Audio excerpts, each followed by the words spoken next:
Well, hey, handy people, Dan here. Hey, have you ever done any wiring? In particular, car wiring harnesses? I've done a couple of them. I've not done a lot, but I've done a couple, and I've been successful. So I'd like to show you my logic pattern and how I do them. So come on.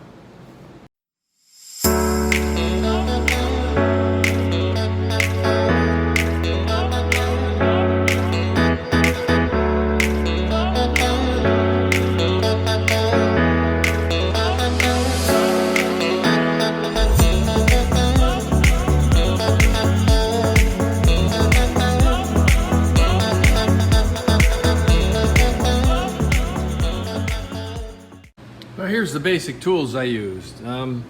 This little packet of different sizes and lengths of heat shrink, some really good electrical tape. Don't buy the cheap stuff, you know, break out the money and buy the good Scotch tape or an equivalent.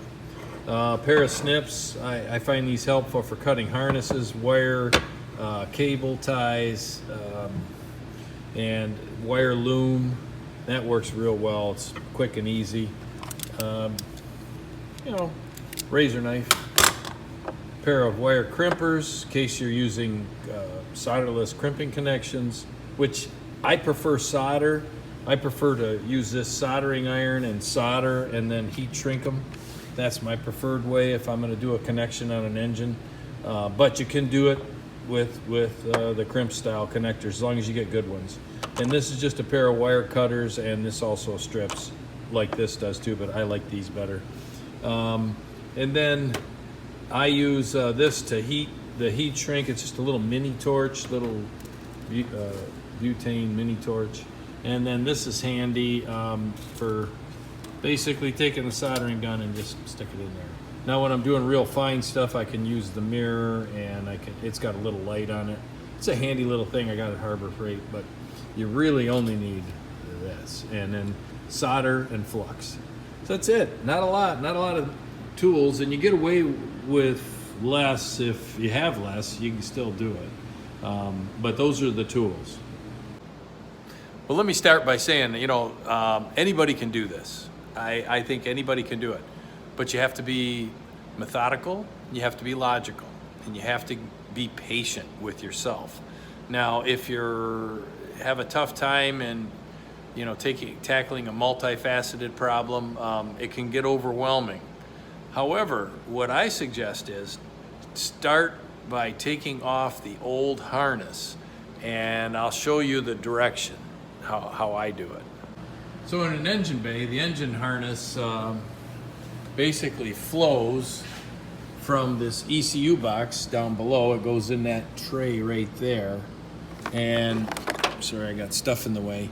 And it goes, wraps around, goes underneath, and then it goes, flies this way, and then one comes across the front of the engine by the radiator, the other drops down and fastens to the subframe over here, and then runs, you know, it basically runs all over the engine bay, and it's a little haphazard at first.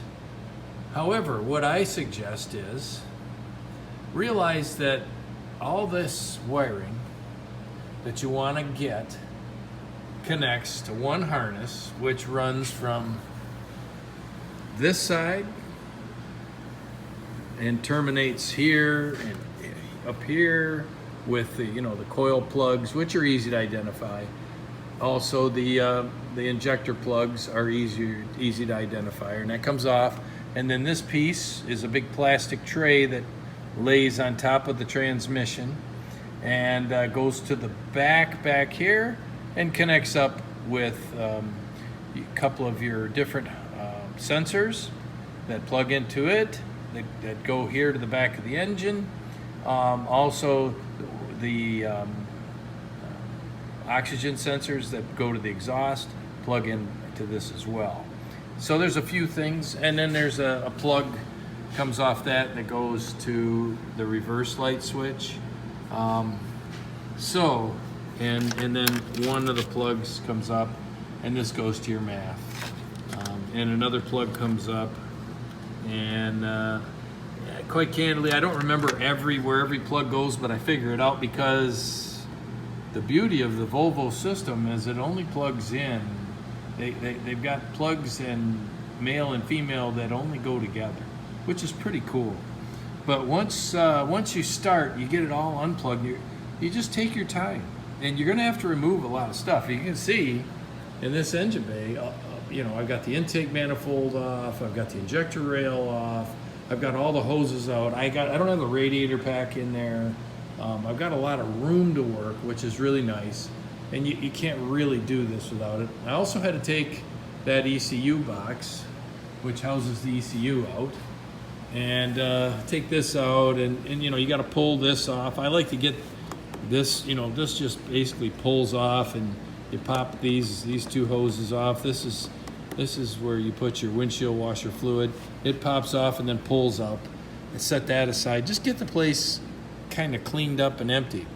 Then this ECU box comes apart in like 3 levels, and they're held on by these clips.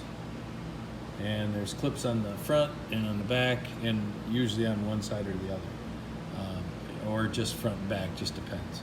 So this one, you know, you pop this off, you get this stuff off, and you get underneath there. There's a screw or two. You're gonna have to just pay attention and take your time. Don't try to force anything. And if you get frustrated, take a deep breath and then go from there. But honestly, it's piece by piece by piece. And I'll share with you that it took me probably an hour and a half to get the plugs out of the ECU box when I did the first shot at it. I couldn't remember how I did it the last time, which is probably 5-6 years ago. And like I say, I've only done this a couple of times on these cars. So, however, I wanted, and here's the logic behind what I wanted. I wanted to get this harness from my donor car for this swap, because I'm doing a manual transmission swap. I wanted the harness that came from this car, which was a 2000 C70 T5M. So it was a T5 high pressure turbo coupe that gave its many good pieces to this swap. One of those good pieces was this engine bay harness that includes the special tray that runs over the manual transmission. And that's not absolutely essential. However, it's really nice because you end up with a real stock looking swap when you're done. And things, to me, it's worth the effort to get that kind of an effect and that kind of a result. Not everybody does that. You can do it. There's a couple different ways. I mean, you could take the automatic transmission harness that came in this engine, and you can use it. You just cut some wires and get rid of some wires, and you can route the wires using that harness. You just gotta use some cable ties, some extra stuff to kind of keep it out of the shifting mechanisms and so forth. So there's that. The nice thing else that you can do while you're doing this is you take all your grounds, and before you attach any of your grounds, you clean everything.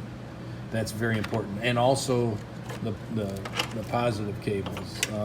I've taken these, well, this end I haven't finished, but I'll clean these all up. I have cleaned the other ends of it that are bolted to, you know, a couple of wires bolt to the starter under here, and so forth. And you know, when I had this engine harness out, I laid it on a long table, and I was able to kind of sort it out. And then I went through and I repaired. As you can see, I added new Armorflex cable sheathing, or whatever you call it, to anything that was damaged and crumbling. And that's where the good tape comes in, and really good tape makes a difference. And I'm going to tell you that right now. And I even had some yellow electrical tape that I used to indicate where the clamps go. So that's kind of important. Again, it took me a lot longer to do this, but I'm happy with the result, and I encourage you to consider it. One of the tricky ones, there's an engine ground that sits under here. That's critical. It's a brown wire with a loop. All those, and including these knock sensors, I clean the face of the engine off very well so that when I put these in and then torque them to the correct torque values, and you will, you'll be doing it as close to factory stock as you can, which is always a good thing. So there you have it. Engine bay harnesses are a little challenging. They're not impossible, and they're part of what I consider a proper restoration. And like I say, it doesn't mean that if you bought a manual trans for somebody and you didn't have the car. I had good fortune. I bought a whole car to do my manual swap, and it's given me a lot of parts that have helped with this endeavor. But if you just get you buy a trans and maybe a kit from somebody or whatever, and it's not probably going to have its own engine harness, so you're going to have to take the automatic one. But you can still do this kind of thing and repair and upgrade, and because you want to protect this wiring. I mean, that's the whole goal of why it comes from the factory with this plastic flex. And you can buy this plastic flex right off eBay or Amazon. It's pretty cheap, and I think it's cool. When you're done, you got a nice, neat, clean setup, and obviously one that functions well. So appreciate your time. Thanks for watching. Lazarus is coming along, and we're moving forward with great speed and accuracy at a very slow pace. Anyways, keep on going.